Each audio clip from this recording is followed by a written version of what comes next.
सत्यम में पैसा चोरी नहीं हुआ था, पहले सच चोरी हुआ। ये कहानी सिर्फ एक सीईओ के झूठ की नहीं है, ये हमारे सिस्टम की कहानी है, जहां सब कुछ परफेक्ट दिख रहा था, सारी रिपोर्ट्स परफेक्ट थी, ऑडिट्स क्लियर थे, फिर भी कंपनी अंदर से खोखली हो चुकी थी। इस वीडियो में हम देखेंगे कि आखिर ये संभव कैसे हुआ। ये कहानी है उस आदमी की जिसे कभी विजनरी बिजनेसमैन कहा जाता था, लेकिन बाद में उसी आदमी को भारत के सबसे बड़े कॉर्पोरेट रोड का चेहरा माना गया। रामलिंगा राजू 4 भाई बहनों में सबसे बड़े थे, पढ़ाई में तेज थे। उन्होंने विजयवाड़ा के आंध्रा लोयोला कॉलेज से बीकॉम की डिग्री ली। फिर साल 1975 में अमेरिका जाकर ओहियो यूनिवर्सिटी से MBA कंप्लीट किया। साल 1977 में भारत लौटे तो पहले फैमिली के श्री सत्यम और कंस्ट्रक्शन कंपनी सत्यम कंस्ट्रक्शन को संभाला। फिर साल 1987 में रामलिंगा राजू ने अपने साले DVS राजू के साथ हैदराबाद के PNT कॉलोनी में सिर्फ 20 एम्प्लॉय के साथ सत्यम कंप्यूटर्स शुरू की। उस समय भारत के IT सेक्टर अपने पंख फैला रहा था। साल 1991 में सत्यम को 500 क्लाइंट्स मिले। साल 1992 में कंपनी का IPO हुआ और सत्यम धीरे धीरे इस उभरते हुए सेक्टर का बड़ा नाम बनती गई। कुछ ही सालों में सत्यम ने दुनिया भर में क्लाइंट्स बनाए, अमेरिका और यूरोप में ऑफिस खोले और साल 2000 तक आते आते ये भारत की चौथी सबसे बड़ी IT कंपनी बन गई। 50,000 से ज्यादा एम्प्लॉय, ग्लोबल क्लाइंट्स, बड़ी बड़ी इंटरनेशनल डील्स और स्टॉक मार्केट में शानदार परफॉर्मेंस। इस सफलता के पीछे एक ही चेहरा था, रामलिंगा राजू। आखिर कौन सोच सकता था कि इसी चमकती इमेज के पीछे एक ऐसा झूठ छुपा था जो एक दिन सबके सामने बम की तरह फटने वाला था। शुरुआत में सब कुछ सामान्य था, प्रॉफिट बढ़ रहा था, लेकिन फिर आया वो मोड़। साल 2002 से 2003 के आसपास कंपनी की असली कमाई और मार्केट की उम्मीदों के बीच बड़ा गैप आने लगा। रिपोर्टेड प्रॉफिट उतना नहीं था जितना इन्वेस्टर्स देखना चाहते थे। यहाँ से शुरू होता है पहला एक छोटा सा झूठ, बैलेंस शीट में थोड़ा प्रॉफिट बढ़ाकर दिखाना, थोड़ी रेवेन्यू ऊपर दिखा देना।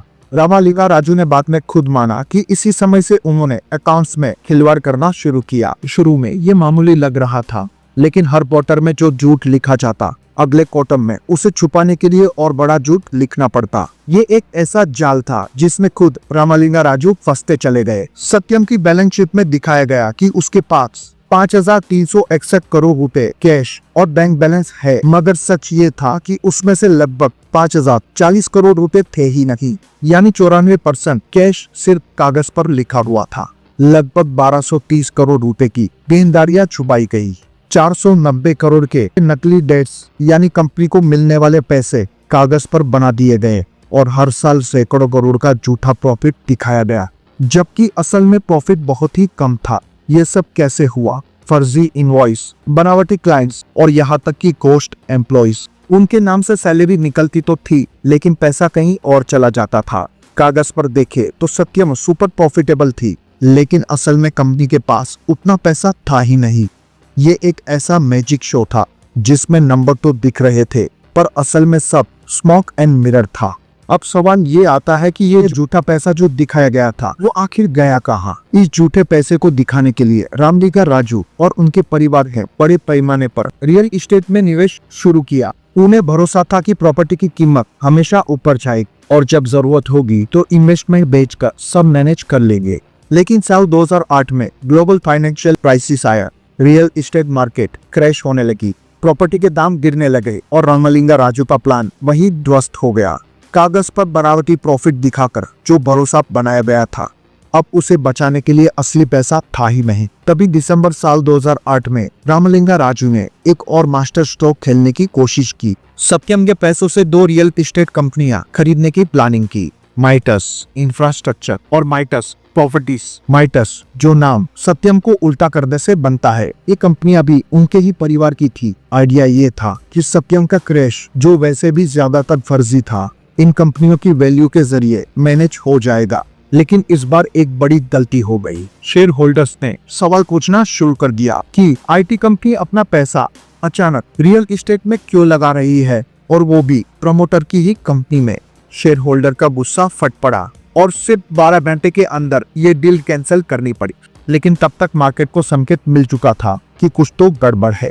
सत्यम का शेयर प्राइस एक ही दिन में लगभग 50 से 55% तक गिर गया। 7 जनवरी साल 2009 इसी दिन रामलिंगा राजू ने कंपनी के बोर्ड को एक कन्फेशन लेटर लिखा। इस लेटर में उन्होंने साफ साफ मान लिया कि सालों से कंपनी के अकाउंट्स फर्जी थे और कैश बैलेंस झूठे थे और करीब 7,000 करोड़ रुपए से ज्यादा की तांतली हो चुकी थी। उन्होंने लिखा कि ये एक ऐसा टाइगर है जिस पर मैं सवार तो था, लेकिन अब उतरने की कोई जगह नहीं बची थी। जैसे ही ये लेटर पब्लिक हुआ, सत्यम के शेयर क्रैश कर गए। 9 जनवरी 2009 को रामलिंगा राजू को गिरफ्तार कर लिया गया। इसी दौरान पता चला कि कंपनी के ऑडिटर्स ने भी सालों तक इन फर्जी अकाउंट्स को क्लियर सर्टिफिकेट्स दिया था। अब सवाल था कि इतनी बड़ी आईटी कंपनी, हजारों एम्प्लॉइज और दुनिया भर के क्लाइंट्स, क्या इन सबको डूबने दिया जाए? इसी को देखते हुए सरकार ने तुरंत बीच बचाव किया। उनका मिशन था कंपनी को किसी तरह बचाना। कुछ ही महीनों में सत्यम को एक दूसरी कंपनी ने खरीद लिया, टेक महिंद्रा ने, और बाद में इनका नाम बदलकर महिंद्रा सत्यम कर दिया गया। साल 2015 में सालों की लीगल लड़ाई के बाद रामलिंगा राजू और कई अन्य लोगों को कोर्ट ने दोषी ठहराया और सजा सुनाई। ये साफ मैसेज था कि कॉर्पोरेट वर्ल्ड में कानून से ऊपर कोई नहीं है। ये था सत्यम स्कैम, भारत के सबसे बड़े कॉर्पोरेट फ्रॉड में से एक की पूरी कहानी।